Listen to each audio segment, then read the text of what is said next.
Hi guys, welcome back to the Revive Stronger podcast. I'm your host, as always, Steve Hall, and today we have another Q&A with Dr. Mike.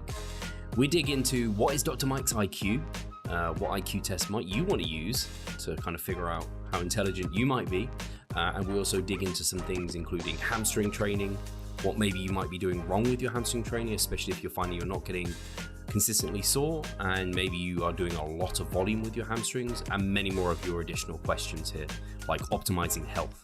So guys, as always, do remember, we have our online coaching at Revive Stronger, personalized, individualized programming, and we check in with you regularly to make sure that you're reaching your goals. So if you're interested in online coaching for fat loss, muscle gain, contest prep, definitely check out the link in the description and we can get a consultation with you. But without further ado, let's get into the show.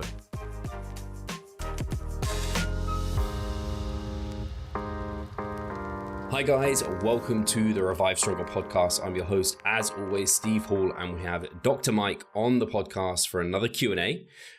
Anything on your end happened recently, Mike? I know we literally spoke 2 weeks ago, or something along those lines, so it was pretty recent. How's everything going? Nothing changed with you in terms of training, nutrition, all going as normal? Still massing, finishing up my last meso of massing. Eating is very difficult. It is very annoying. But I'm like somewhere between 245 and 250 on most days. And I have like ab veins, so I'm pretty psyched about it. Yeah, things are going well. After this massing phase, I'm going to be taking an active rest for 2 weeks and then doing a mini cut for 5 weeks. And then again, massing for another 3 to 4 mesocycles after that. Is your active rest combined with like a trip or anything, or is it you at home? Often it is, but I think this time it's just going to be at home. Do you find that easy, or is that harder when you're just at home? I am so ready for active rest. It's going to be real easy. That's what if you know you're ready for 2 weeks of active rest. Yeah, I'm pretty over the whole training thing. I'm really low motivation right now, which happens because basically I only took a week and a half of easy training around the time of my show. And then I just rebounded right off of that and was training super hard. Yeah. So never really took a proper active rest after my show. I felt pretty good after the first meso. So I was like, fuck it, I'll keep going. And now I'm paying for it. I mean, not in any real way, just psychologically, I'm just kind of over it. But after 2 weeks of active rest, gee whiz, I'll be super, super excited to hit the weights again. Is that the main telltale sign for you, like lack of motivation to train, or is there some other markers that you look at to indicate active rest? For me, it's a great sign because I so rarely get it. I'm usually super pumped to train, unless it's the last week of accumulation. And then after a deload, I usually feel great again. This time after a deload, I felt good, but I was like, I could use another week of deloading.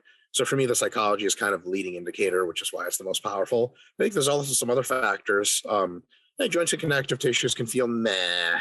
The pumps that you're getting, the number of sets you have to do to get the same pump and soreness is like kind of annoying.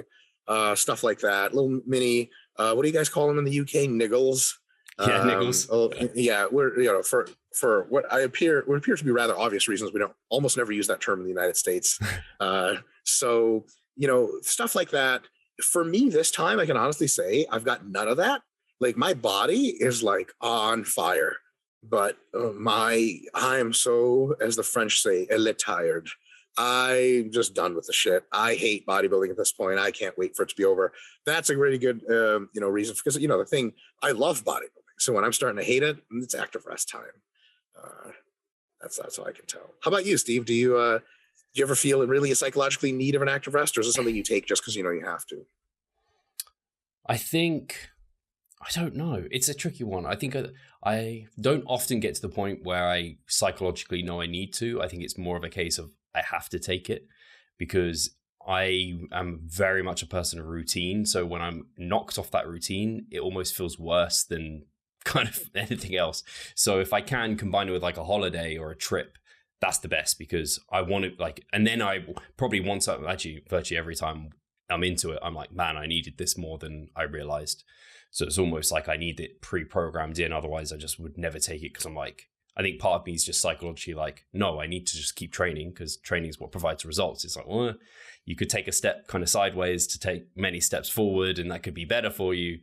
So like, yeah, I have to be strict about just making myself take it at some point. And if I can combine it with a holiday, then it forces me to also take some time off work, which I'm inherently terrible at. And I imagine you're probably somewhat the same in that regard as well. I was just going to say, I don't have a problem with my routine during active rest because I just do more work. Right. Yeah, you fill the gap. Yeah. And I will take some time and really relax. One thing that my wife and I have been trying to get onto doing, we're both workaholics. So we really have been trying to focus on relaxing more, especially on weekends. We just like have a time, like, okay, 2 p.m., we're done working, we just go sit on the couch and watch TV. Like, it's something you got to tell yourself to do. Otherwise, just work all the time. And that's awesome. And it gets a lot of stuff done. But then it can just risk burnout and can risk making the work unpleasant. And those are two things I'm not interested in. So got to sort of do that. But, you know, during the active rest, I will work more because I just work during times that I'm not typically I would train. I would just work instead. But I don't work as much as I could, so that I end up still working more, but also getting more rest overall. Yeah. Awesome. I know actually one of the questions that came through, and I think you'll know Dylan McCartney, I think that's how you say his name. He's actually just recently posted quite a bit in the Team Full ROM, his technique. It's like, I think he's one of Jared's clients, big Jack guy, wearing his Crocs in the gym, supporting the Croc movement. And he actually asked a question which relates to some of what we just talked about there. And he said, what is your why and what drives you to achieve? I know you also had your YouTube video done ages ago now on RP, which was actually really cool. But you can maybe elaborate on that.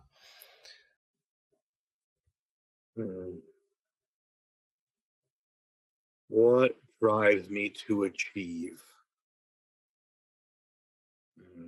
So part of it is just I enjoy the process. That's probably the biggest part. So like I really like doing intellectual work. I really like designing product and stuff. I just do that because it's really fun. And when something that's fun also makes you money, gee, you know, it's kind of hard to stop doing. You know, it's like if I don't know how porn works, but if you're a porn star and you have to go to a shoot, like here's $1,000 to have sex, you're like, wait, what? Okay. So, you know, you don't have to set a reminder in your phone to show up to that. But so that's a big thing. Another thing is like, especially with bodybuilding, I have goals now. I want to put a certain package on stage that I can see in my head. And I've talked to various folks in my corner and they think it's realistic. And so that drives me because I'm 37 years old. I don't want to bodybuild well into my 40s. So we're getting into the last 3 to 5 years of my career here, I think. And it's time to do something. So that is a pretty big why is like, I like to take things to their completeness. I like to go all the way. So bodybuilding had a beginning, it had a middle, and will have an end. And I'm pretty interested in it ending on my terms rather than the other way around. Of course, you never can tell. Sometimes you get sick or hurt or something, and then you just have to stop. But, you know, it drives me pretty hard to keep going on that. Well, what else? You know, all the stuff that, like I'm a workaholic, and probably because I feel somewhat inferior about my, I used to feel insecure about my intellectual abilities. I don't think that's the case anymore. I'm pretty confident nowadays about that. So I think I'm just doing stuff because I really like it. Another thing is, this is a big thing. And I want to make sure I say this properly because it can easily be taken and misinterpreted. You know, a lot of the stuff I do nowadays, it makes me money. And relative to how much money I grew up with, it's like an obscene amount of money. And because a lot of money's coming in, and all I have to do is do my best to keep the money coming in, why the fuck would I ever stop? You know, money's a big deal. I'm of the opinion that the more money that you have, the better things can be. Doesn't mean they have to be, but can, you know, and if I'm doing something that seems to be pretty lucrative, or I'm pretty good at it, and people also seem to want me to keep doing it, like for YouTube, for example, a lot of people say really nice things like, oh my God, like I found your page and now I have a master's degree by accident after 16 hours of watching your shit. Like, that's really awesome. And I think I'm one of the people that's putting out really good info. And if I were to stop doing it, then gee whiz, that's not making the world a better place. So some combination of I like to do it. People probably think it's nice that I'm doing it because I'm providing some good value to other folks. And also I get quite very well compensated for it. Gee, those three things together by themselves, fuck, that's a lot of reason to do something. Because, if I hated it, but it paid me a lot of money and people still wanted me to do it, I might do it, but maybe less. I don't. If I loved it, people wanted me to do it, but it didn't pay me a lot of money, then I'd be like, oh shit, I'll have to go make money some other way.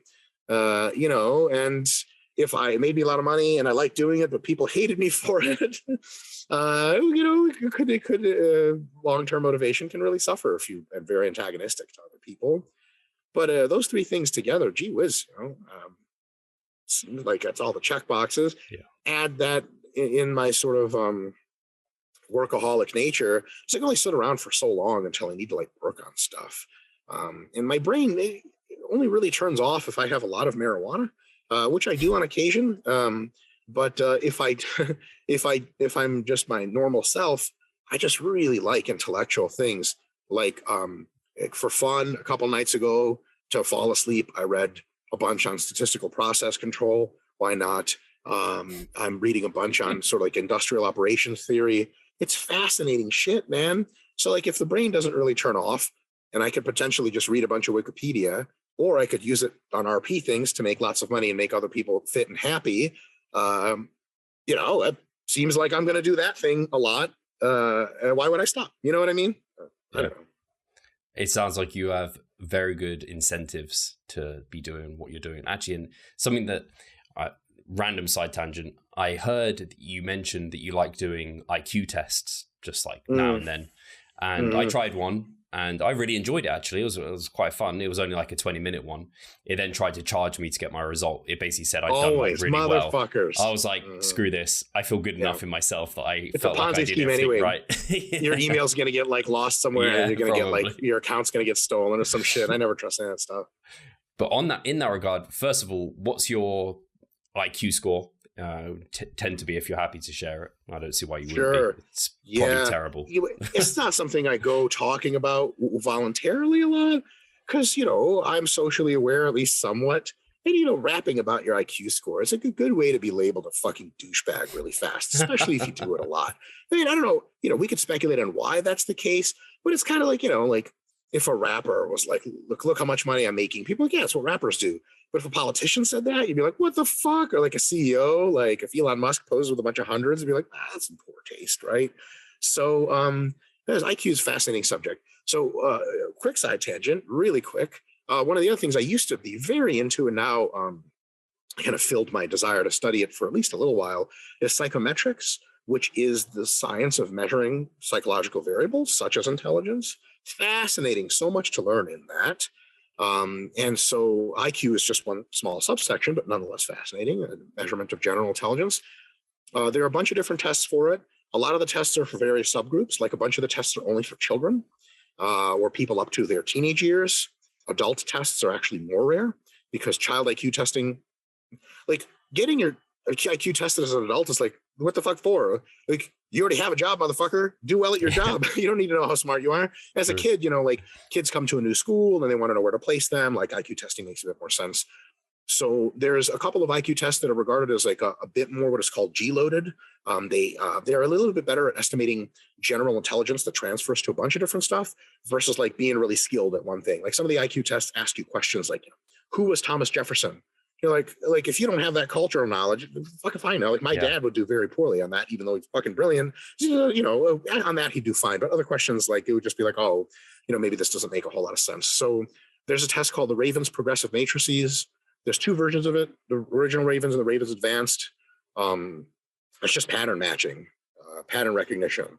They show you this one thing and a little weird shape. That's the one I did. And they show you 5 other weird shapes, similar. And which one's next or whatever, or 5 and then 1 and stuff That's that. It's fun. Okay. So to be completely honest, I had a real hard time with tests like that back in the day because I would get the correct answer and I would think there's no way that this is just about me matching patterns. There has to be some kind of more nuanced pattern to this. And various test administrators were like, nope, that's it. And I was like, why do these things exist? So, anyway, I've been rapping for long enough. I pegged the Ravens advanced scale high, so it goes to 160, and I got all the questions correct a few times. So that's it. That's Einstein, right? Apparently. Okay. So I actually am qualified to do the following caveat.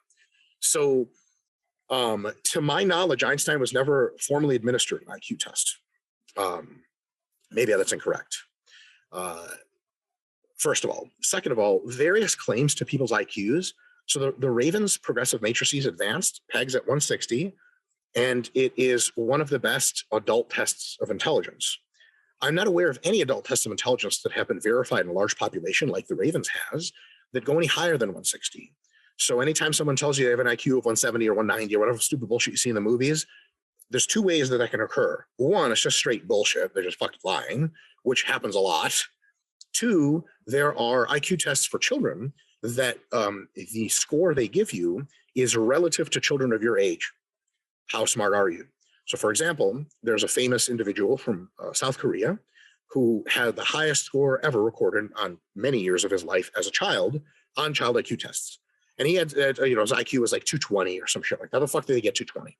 Was the average is 100, the standard deviation is 15. 220 is like, holy fucking shit, like you're way out there. How? Well, when he was 5 years old, I think he was already fluent in like 4 languages and could like do basic computer programming, right? Holy shit. So compared to the average 5-year-old, he wasn't even on the map. Now, funny enough, when he became an adult at age like whatever, 13, he was essentially like, DARPA was like, you're going to work for us, motherfucker. And he was like, okay. And he went to work on a bunch of really cool projects, and he never really had anything creative to add. He never invented any new process or sort of revealed his genius. He was unbelievably good at taking already extant knowledge, integrating it, and being able to regurgitate it quite quickly, unbelievably quickly with an insane rate of accuracy. But it seems his creativity wasn't, maybe he was just never paired with projects he was passionate about. We could speculate till we're blue in the face. But somebody like Elon Musk, for example, orders of magnitude more creative. And so this gentleman now, I think, moved back to South Korea, and now he's a university professor.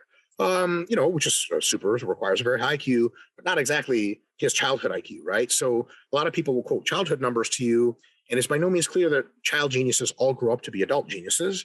They almost always grow up to be very smart adult people. Not always, but almost always. And some of them do, in fact, become geniuses. That there's different categories and ways of measuring genius or super high intelligence. Some people are really good at learning things and regurgitating them. Some people are really good at understanding complex concepts. Some people are really good at just very rapid calculations or memorizing lists of all kinds of data, but aren't so good at deep theoretical understandings. And some people have a bunch of those, but are also wildly creative. They can look at a complex system and derive from it new observations that nobody else had ever derived, or make a few observations and connect them in a way that is actually connected in the system where no one else would have seen. So IQ tests are really awesome for scanning the general spectrum of population. They're the best at telling you who's, here's how an IQ test works in its best form. You give it to a bunch of people in the military. And then based on that data, you give it to 10,000 new recruits. They're like, you're going to have a gun and you're going to shoot it at people.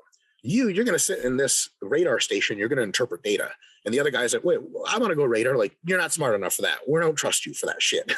Now, maybe they're wrong. And IQ tests have a variance about them. There's an error probability. But generally speaking, like, if very easy pattern matching is insanely difficult for you, looking at a radar screen, probably not the best use of your time, especially when other lives are concerned, right? Or like, let's say you want to go to a school for advanced science and study, and you score very low on an IQ test. Man, you're probably just going to fail out of that school. So it's best for them to send you to a regular school. And it may be if the IQ test, just because some people just don't test well. So if you score low on an IQ test, doesn't mean you're stupid. It means you just scored low on an IQ test, probably means you're not the smartest person in the world. But probably isn't definitely. And so maybe you go to that regular school and you just fucking ace all the tests, you create these new ideas, and all of a sudden you're in the advanced school because, oops, we made a mistake.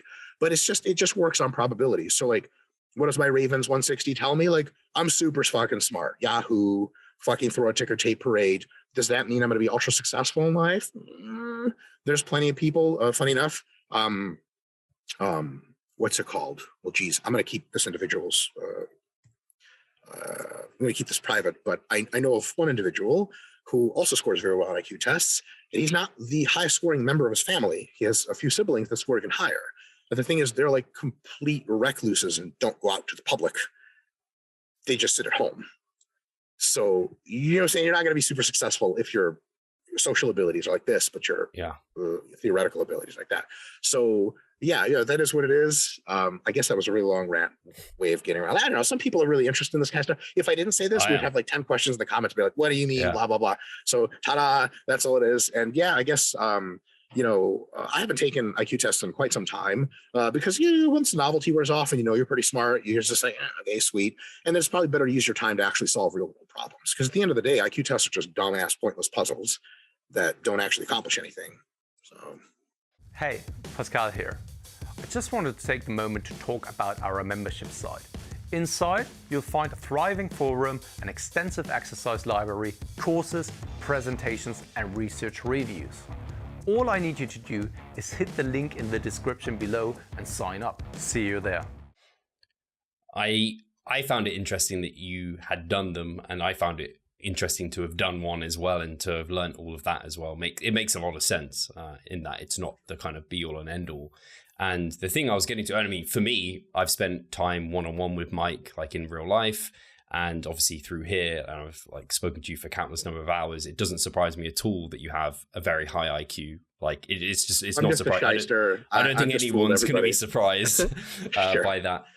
But what I'm also interested in kind of relates to Dylan's question in terms of like, in some ways, what drove you to going into this? Because obviously you're highly intelligent. Have you ever considered thinking, I could use this for, rather than getting people more jacked or whatever, I could do something else with this intelligence. Have you ever considered? I imagine you have, because it's the sort of thing you would do.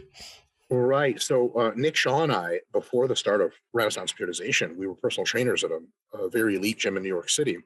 And we were training a few people that were hedge fund managers. That means they were worth anywhere from the high tens of millions to the low billions in net worth. It's weird to be around people like that. I don't come from that sort of background financially. Funny enough, none of the hedge fund managers did either. So they were all like, I don't know what the fuck to do with this money. So one guy specifically, who Nick and I got to be very good friends with, he straight up told both of us, like, why are you guys personal training people? Like, I can give you the roadmap to become a financial analyst, and I can like make a lot of calls on your behalf, and you can just go to business school and just trade various, derivatives and stocks and become ultra rich. And I sort of was like, oh yeah, that sounds pretty cool. And then I just directly answered him right there and there with no thought. I was like, I really like this. And I don't think I'm into like going to somewhere 10 hours a day that I don't like so much. Because at the end of the day, like, you spend a huge fraction of your time at work. And to me, it's really important for work to be also my passion. Because if you do a work that you're not passionate about, you get paid a lot of money for it. The next question is, how much money would you pay to not be there for 10 hours a day anymore? Well, that's a catch-22, because that's where the money comes from. So yeah, you can like do a big sprint and then quit when you're 40 years old and go on vacation forever. But like, I'm not into going on vacation forever. I'm into the things I'm into, and financial stuff is fascinating from a theoretical perspective, but I have no deep passion for actually making the trades and transactions myself. So I was like, yeah, I'm just going to keep doing this. And another thing is like, to me, all the money amounts at the time were just fantasy amounts. My own personal goals for myself when I was that age, in my early mid-20s, was like, I just want like a decent income that I don't have to worry about paying the bills, and enough to put and scrimp and save a little bit so that my net worth just slowly rises to something like, like I can buy a house and a car, and make sure like if I have kids eventually that they're like can go to school or whatever, which is stupid because we have public school in the US anyway, it's free. But just something that I'm not on the edge all the time. Because like my parents, like in Russia, we were on the edge all the time. It's just, I lived there. And in America, half the time we were here, we were saving so much money that we were, like we couldn't afford all the cereals in the cereal aisle. I just didn't want to be in that position. So I wanted to be able to like afford anything I wanted at the grocery store. That was my goal. And sometime, after RP began, I surpassed that goal, and then it went like that. And I wouldn't trade off my day-to-day passion for what I do for anything but a completely ludicrous amount of money. And even then, I'm not sure if I would do that. Imagine making, $2 billion a year. And then people are like, what's your life like? You're like, I work every day. They're like, it's fun. You're like, I hate it. Like, oh, how much would you pay to get out of that? Well, 2 billion maybe. So then it undoes itself. So I think that I was, by the time I figured out what I wanted to do in college, I was so in love with training science and diet science and everything that for me, there was nothing else that I was super interested in doing. If I had to rewind, I should have gotten into computer programming. I think a lot of people probably say that nowadays. That would have been, I don't know if it would have been fun for me. I would have been probably okay at it. But sometimes I wish, oh my God, a dog has arrived. Good, hold on. She's here. She's in chaos mode too. Like, oh no, she ran up way too Zoomies. fast, so she's up to no good. Get out of here. Fuck. That dog, does your dog get psycho energy where they just like bounce off the couch? Yeah, she's doing that right now. Hold on to the laptop. Seriously, it's like 50-pound bulldog. I don't know what the hell she's gonna do. She doesn't discriminate with personal objects, technology. She has no ideas. One speed. So anyway, all right. I think I'm okay for now. Oh, we're biting. And Gwenny, we don't eat the couch. Gwen. No. Sorry. That's fine. I think people will enjoy it. I think that was interesting to hear about, kind of what drives you and where you are right now, and just obviously where you've come from and all of the IQ stuff. But we'll get to the next question because I end up going on tangents too much. So Darko has asked, what is the most astonishingly low MEV during a cut Mike has saw in someone?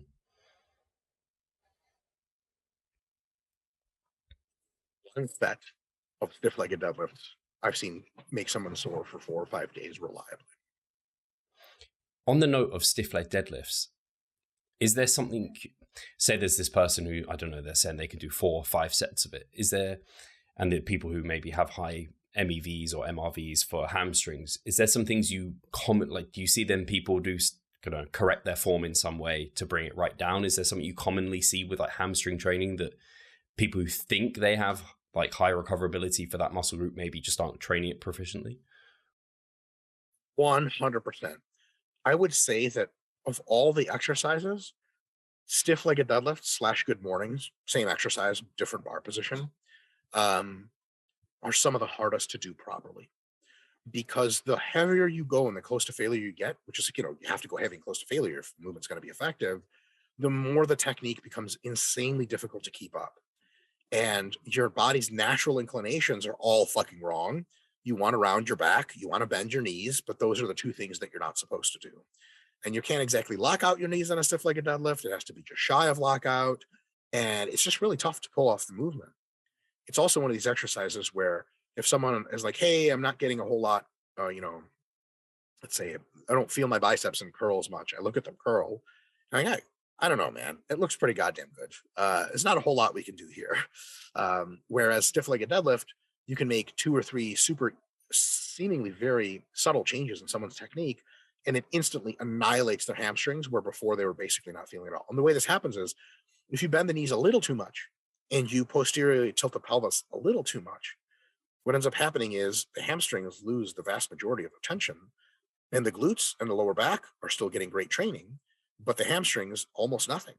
So you have to make sure the hamstrings are the limiting factor, which means moving the knees back and really arching your lower back a ton, especially if you happen to have one of those lower backs that tends to round. Some people just genetically don't round over. So they're the ones that can look down during hamstring exercise or like stiff leg deadlifts, and you're just fine, and you get tons of tension and soreness. So I think for a lot of people, if you get them to really anteriorly tilt their pelvis, and then you get them to really push the knees back in that subtle little tiny area of not too far forward, not too far back, they are going to experience an unbelievable stimulus from hamstrings. Whereas before, the stimulus was like 80% as much, 20% as much of the stimulus as before. So it's a potentially a huge thing. So when someone tells me, hey, like I do 1 set of stiff-legged deadlifts, I'm out of commission for 5 days, I'm really not interested in critiquing their technique because I know it has to be pretty good. It even might not look that great, but think if your hamstrings are getting sore for 4 or 5 days, I don't have to tell you how to train your hamstrings better. Like you clearly know what the fuck you're doing. So yeah, Steve, there's very few exercises on which subtle changes can make that big of a difference. Hip hinges, and it's funny enough, the vast majority of pro bodybuilders I've ever seen doing hip hinges, they're not doing them properly, and so they'll do them a little bit, but mostly they do leg curls. And you know, a lot of the folks we've had a chance to work with through RP and the YouTube channel, we show them how to hip hinge properly, and they're like, "Oh my god, my hamstrings! What the hell's going on?" It's like, ta-da! So, I think I wanted to comment on that particularly because I think sometimes it's really easy to end up, like you said, you need to go heavy and then close to failure, and it's easy to get into that mode and not get those things ticked off. And it's something I'd been thinking about recently, even for myself, where I'd been doing quite a decent load on the bar for decent reps. I'm like, I don't know. And then I look at someone like Charlie and what he's doing, and I'm like, my numbers shouldn't be as close to Charlie's as maybe they are. Right. And so I'm reflecting in this position right now. I'm like, I think I need to have someone check over my technique, or at least like really shit talk, like I don't really shit test myself. And I think possibly I'm letting my knees bend too much.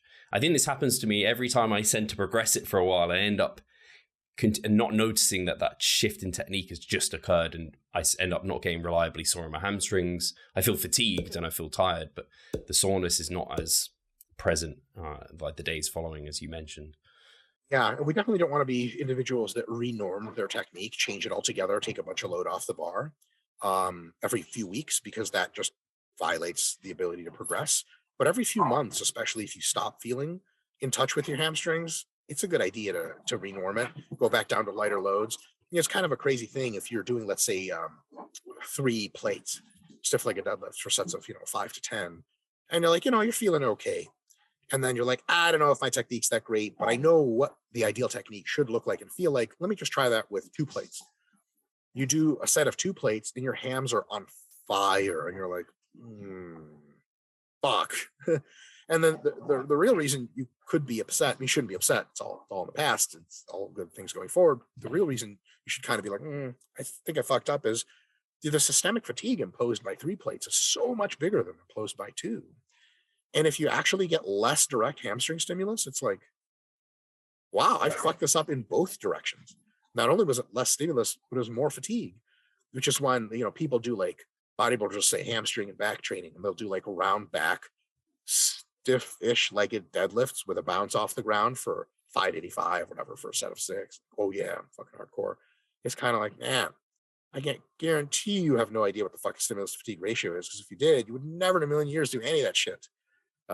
So I think the SFR, one of its greatest sort of illustrations is in hamstring training, because with proper hamstring training, you can magnify your stimulus like crazy and your fatigue would be very, very minimal.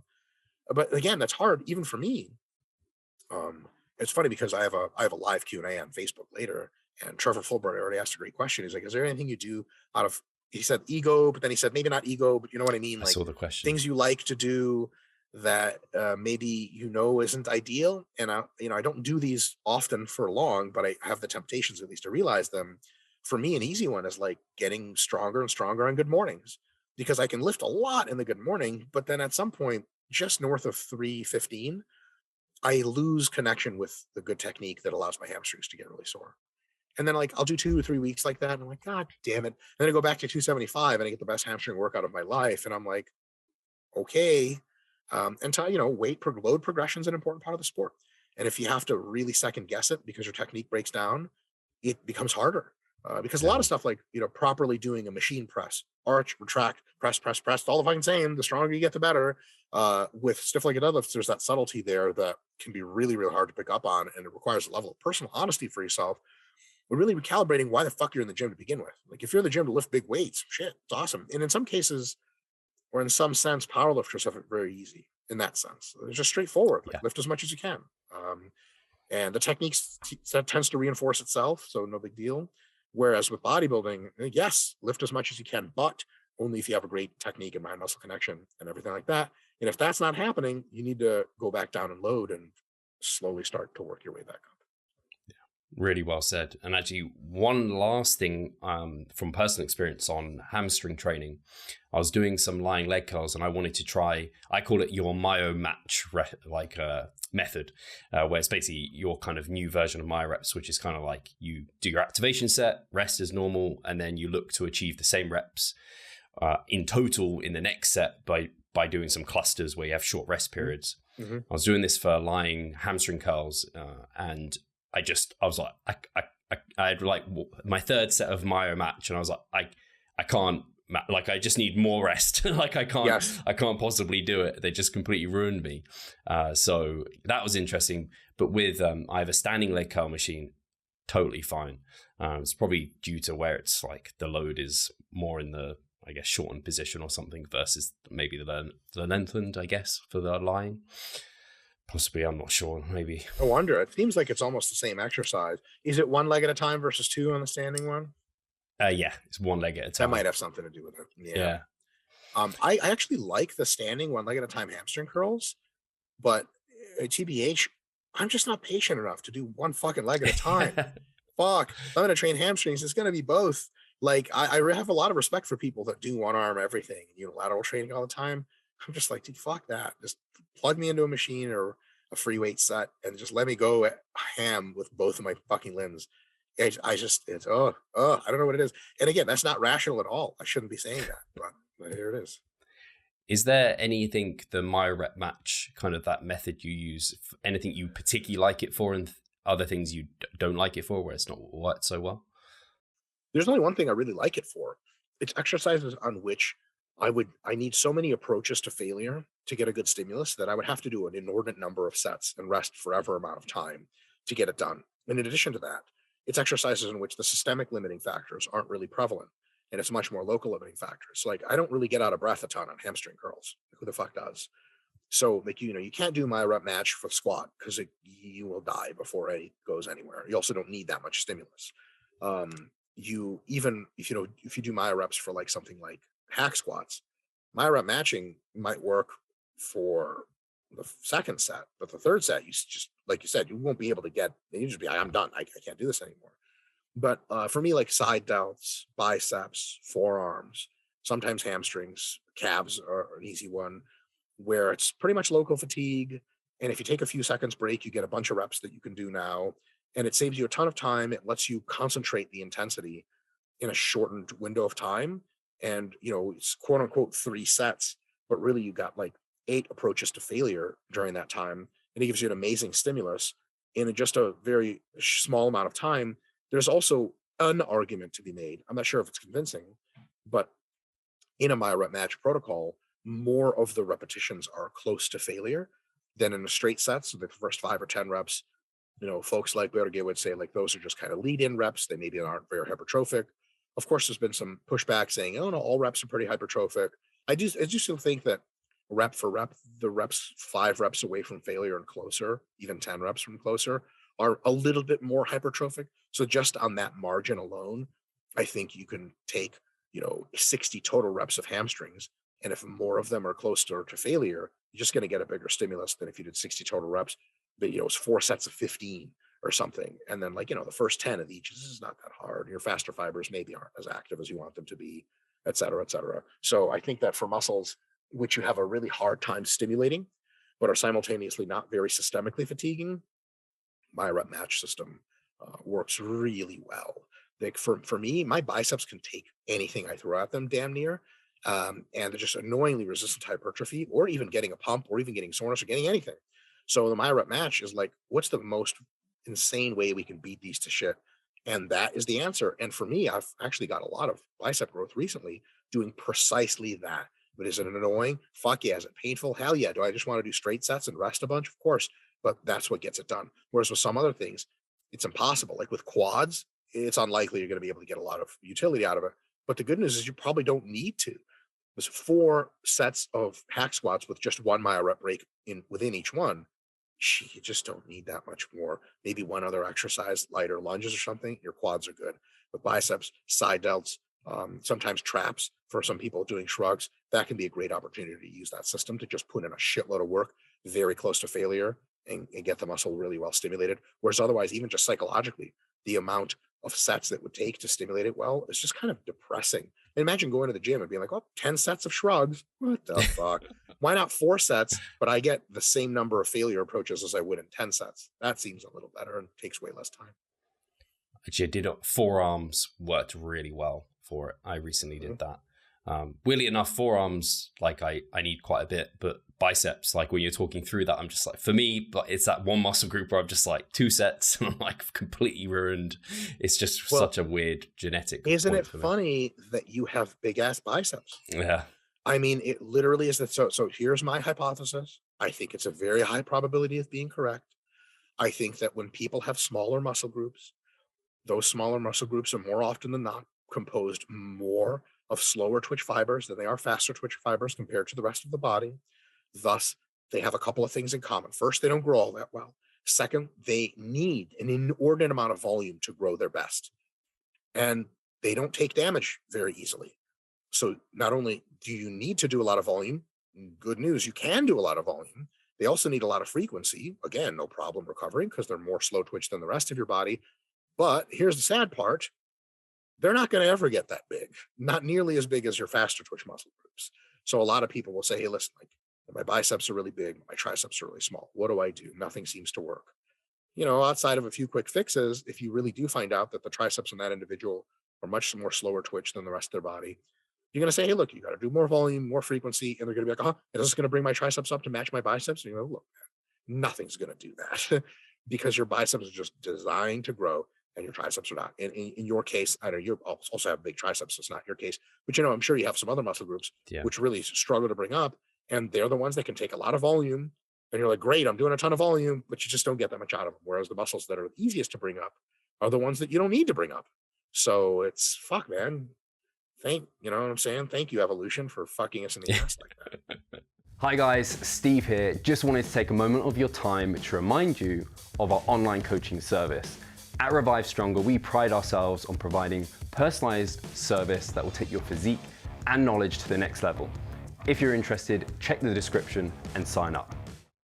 No, absolutely. I from my anecdotal experience personally and through like client experience, it mirrors exactly that as well, which is, and I've actually said it recently on a post where I was like, people talk about making their weak points a strong point. I'm like, past a point, like past your newbie stage, you're just not making your weak. I just don't see someone who has an inherent like weak point after 5 years of lifting making it into a strong point or stronger than their strong points. But and if that's really the case, it should be very easy for you to make everything else an even stronger point. And then look, you weigh 290 and you're big Rami. Like, get the fuck out of here. And some people, I guess it's interesting. I read an article probably 20 years ago by Bob Ciccarillo, the guy who hosts the Mr. Olympia. Is a very good pro bodybuilder back in the day. And he says a lot of stuff that I don't agree with. He really hates on like free weight squats and thinks machines are great, blah, blah, blah. But like, you know, all due respect, different opinion. But one thing he said back in the day that I thought was like really against the grain of what people wanted to hear, but he was really adamant about it. He's like, look, if you have one weak body part in a group of a lot of other strong body parts, it's very possible for you to bring it up. And it's in fact likely. So like if your back, your lats are huge, your mid traps, lower traps, erectors, they're all big, but upper traps are just kind of small. You can probably bring up your upper traps to match, or at least not be looking completely ridiculous. However, if you have one big ass strong body part, you're not going to bring your body up to match it. This is almost certainly not going to happen. Because like, some guys have insane calves. Like in order for you to bring up your legs to make you have to have the biggest legs of all time.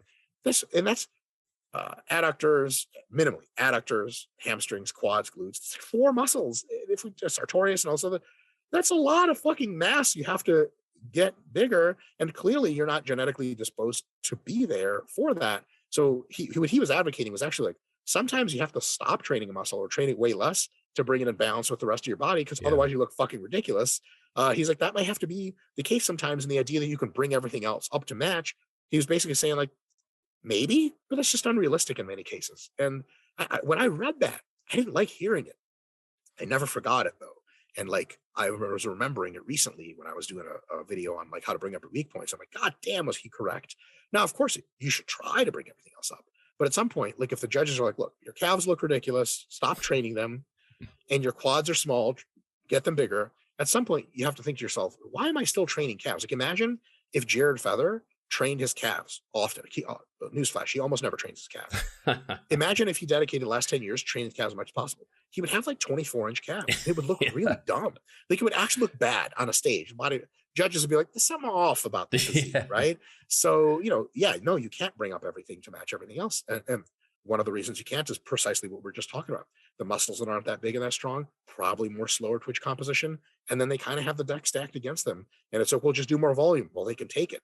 Well, just do more frequency. They can take it. Well, they should be huge. Like, they just don't grow much. They do grow, but not as much as we would like. I don't know if you have this way of thinking still, Mike, but I know in the past you said, like, people go for weak point training really early in their career, and I remember you previously having this thought where it's a case of, well, focus on your strong points maybe first, because I guess, and maximize those. Then once you've got that, you kind of can focus on the weak points. And that's kind of like, I guess, I don't know if you still have that way of thinking, but for me, it makes sense, because it's like, well, get those as big as they can be, because that will take less time and effort maybe. And then you've got all the time and effort to put towards everything else versus trying to do it the other way. Yes, and in bodybuilding, it's a little bit different because they judge you on symmetry and balance. In powerlifting and other sports, you can be a specialist and do really, really well.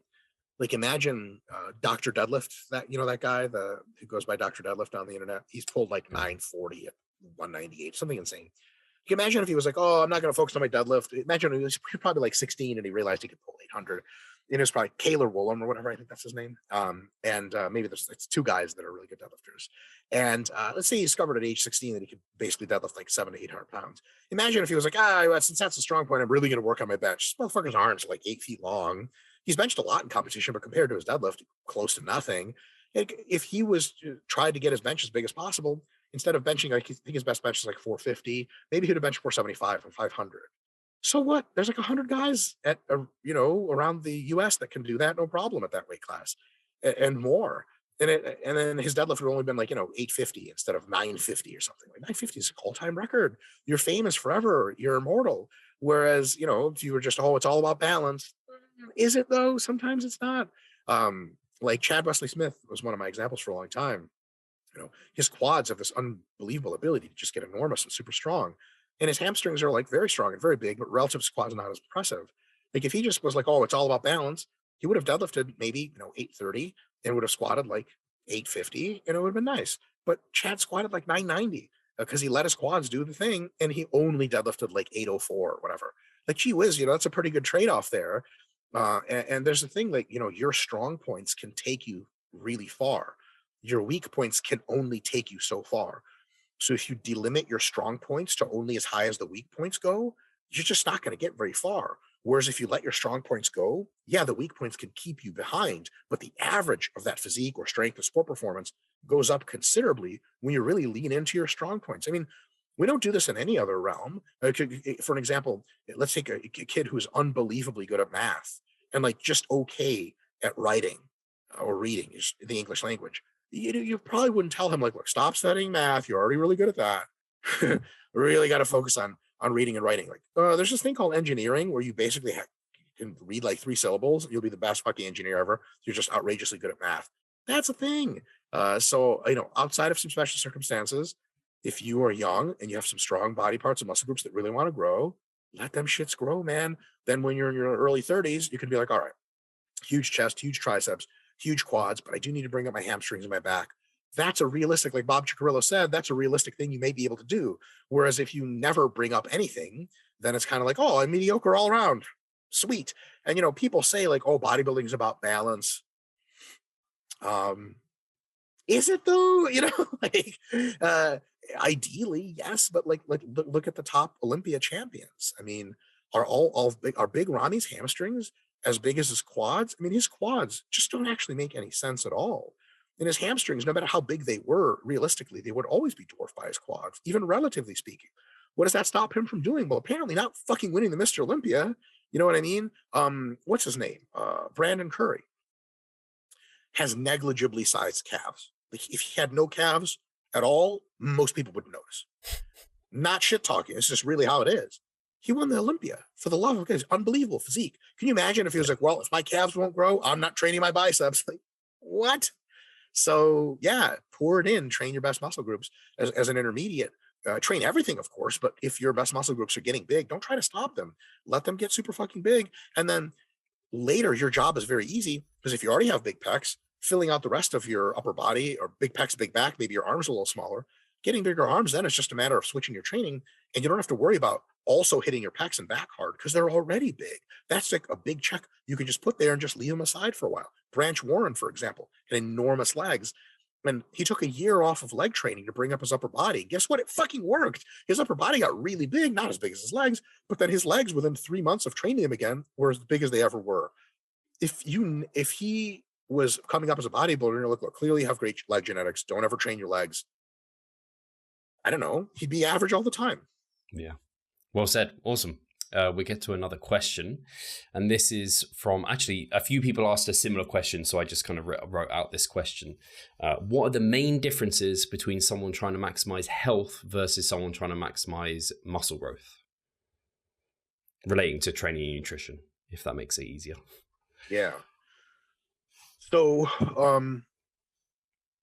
if you are really concerned about health, one thing you need to do is you need to take a look at the data, and there's just tons of data on this, of what the healthiest ranges are for body weight, for height, and try to stick very squarely within them. If I had to take a very, very particular reading of the research, I would say stick right around the average healthiest weight for your height, or even just a little below, say a little above. Over the long term, probably doesn't make a whole lot of sense. So let's say if you're 5'10", maybe that number is 155 pounds. Well, 5'10", 155 pounds is not exactly the most jacked person that's ever been. And if you're saying, well, I want to weigh 180, you are making a trade-off between health and longevity and muscle size. It's a very tiny trade-off, and you might not have even see it come to pass. But if you're really serious about health, ostensibly you would do what it takes to maximize your health instead of just saying, oh, I'm healthy enough.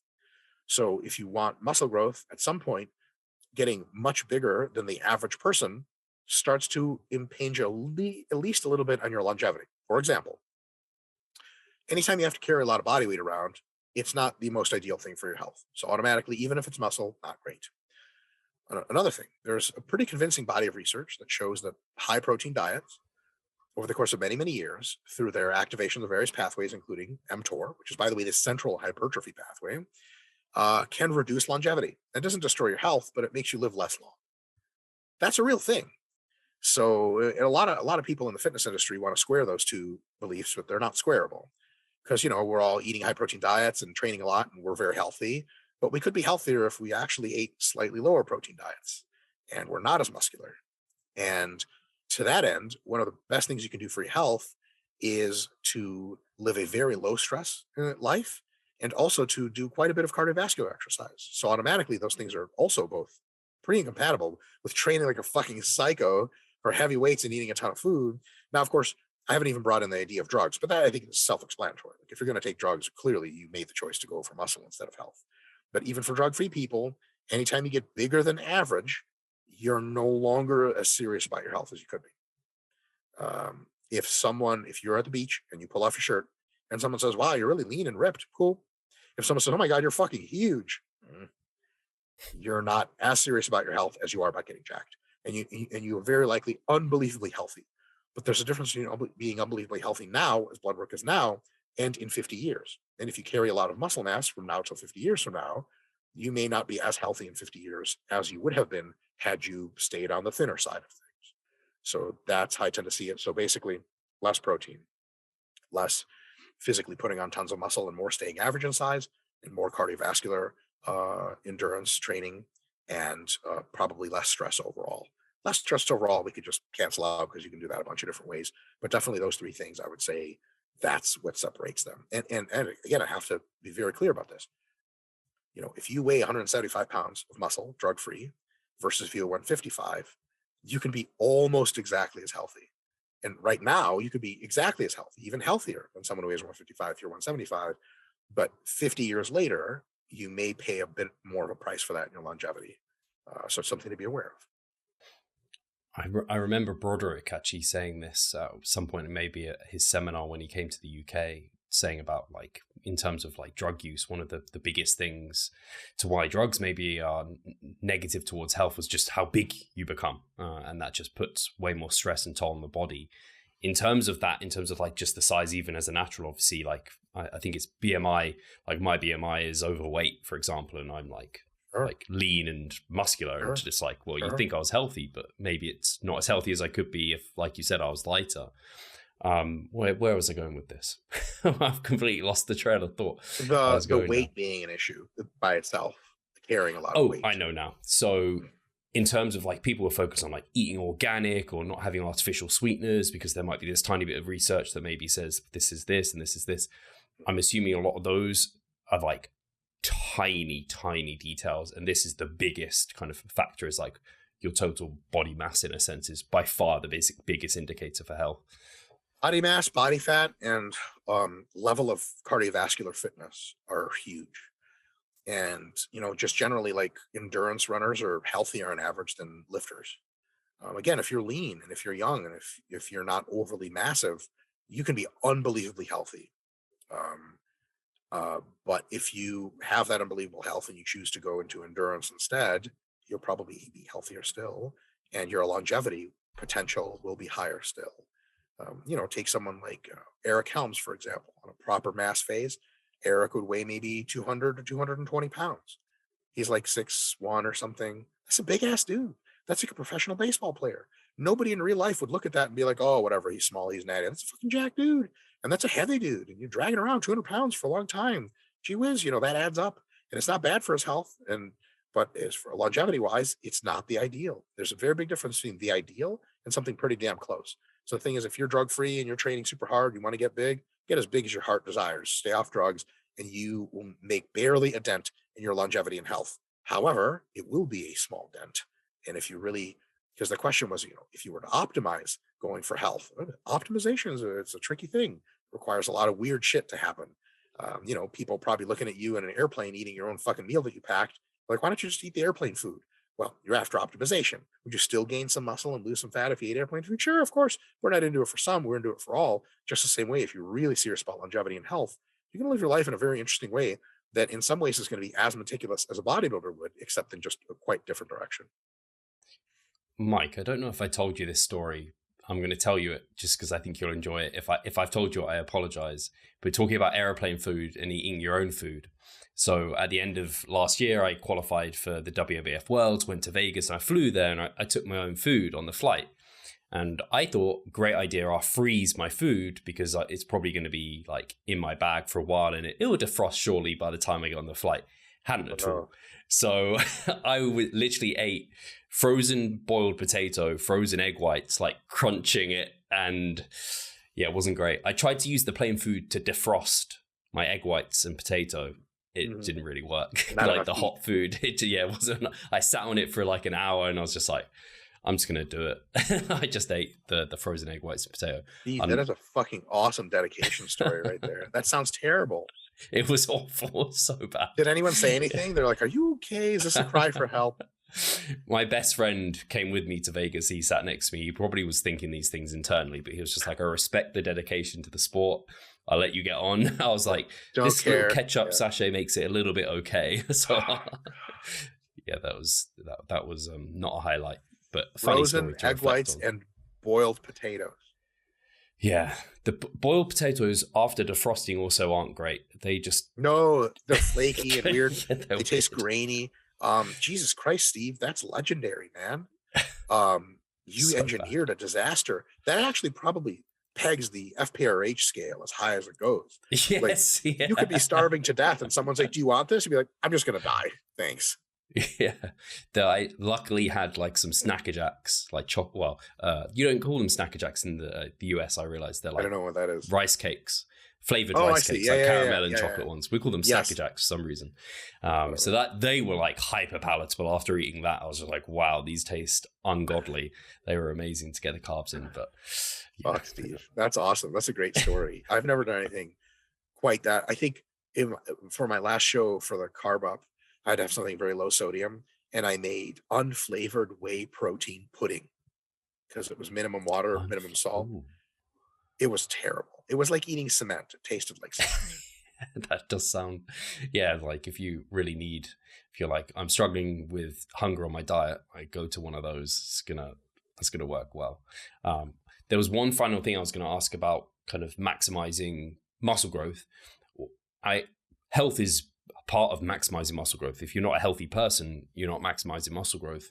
As someone who's interested in maximizing muscle growth but being as healthy as possible, what are some key things maybe that person should do? Want to stay leaner. If you get super fat while trying to gain muscle, it's not really good for your muscle gain. It's not really good for your health.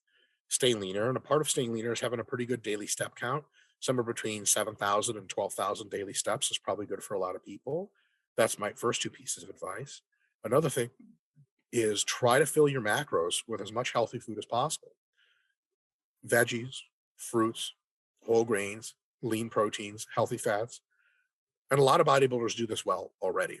One of the slight downsides of the 2013 crest of the IFYM movement wave. Remember that? Like everyone's, oh my God, macros. And then it's like, okay, macros are fine. They're just part of the right answer and everything.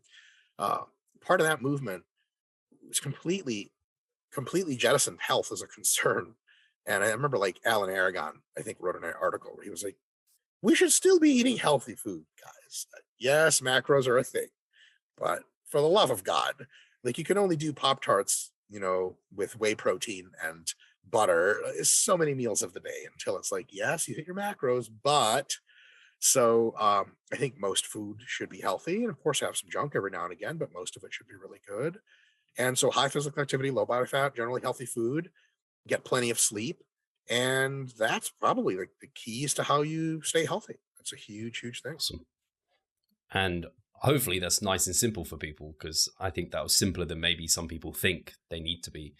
So I think that's nice. I wonder, it's probably thinking they have to take a bunch of different supplements and stuff. Not the case. Awesome. Well, we've had an hour. Thank you very much for answering the questions again, Mike. I'll make sure, as ever, like people know where your YouTube channel is and all that good stuff, so they can go follow you on Instagram still. We still need to get you back up to, I don't know how high above 100K you got to, but you are way above 100K. So we need to get you back up at least there. Oh, so hopefully my Instagram's doing well. I'm getting some follows. So good.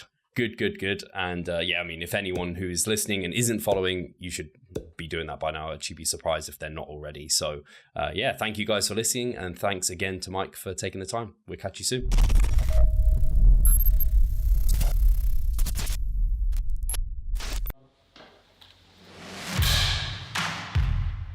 So I'm Steve Hall, founder of Revive Stronger and a coach of Revive Stronger. My name is Pascal Flor. I'm the co-owner of Revive Stronger and also a coach, of course.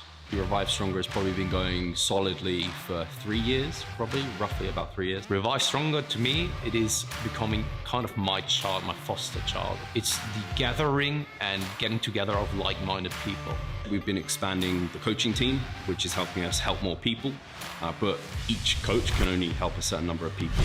Right now, it's all over the place. We have YouTube, we have Facebook, we have Instagram, but there isn't that community aspect behind that. And so the next step for us is developing a membership site. So basically, we want to create a family and a community that is then benefiting from another. A really cool community for people within our little niche is going to be a website. They will get early access to our podcast. You can access us, ask us questions. The community aspect, we have a forum there. You can ask questions, but also you can log your journey. There's also going to be courses on there. Courses, presentations on different topics. Discount of past seminar footage. We will log our journey as well. We'll start vlogging. We're going to have documentaries. Our entire athletic journey. Furthermore, they get access to an exercise video library. The exercises that we love for hypertrophy and maximizing hypertrophy, we're going to go through those in depth, telling you how to execute them. We kept them concise and also mobile friendly so that you can watch them in between your sets. I'm super excited to grow this community. The amount of value that we're going to be delivering is huge, and I'd love you to be part of it. You will get so much out of that. I'll see you inside.